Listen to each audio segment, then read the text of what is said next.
কি বলেছেন? দানং ব্রত তপো যজ্ঞ সাধ্যাঞ্চ পিতৃতর্পণম সর্বকর্ম নিষ্ফলম হরিনাম সংকীর্তন বিনা কলু। এর অর্থ কি? গৌরহরি নিজ শ্রীমুখে কি বললেন? বললেন দানং ব্রত তপো যজ্ঞ। দান ব্রত তপো যজ্ঞ এই কলিযুগে আজ হয়।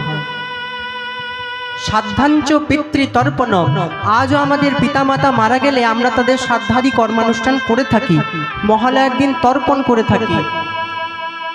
কিন্তু তারপরের লাইনটায় কি বলল? সর্বকর্ম নিষ্ফলম হরি নাম সংকীর্তন বিনা কলু।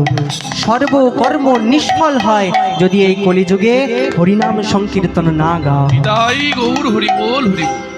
মহাপ্রভুর এই বাণী আমার অমলেশ বাবার, অমলেশ লায়েক বাবার হৃদয়ঙ্গম হয়েছে বলে তার পিতার স্বর্গীয় মনোরঞ্জন লায়েক মহাশয়ের, আমার দাদা মশাইয়ের এই শ্রাদ্ধাদি কর্মানুষ্ঠানে এই মহানাম যজ্ঞের আয়োজন করা হয়েছে।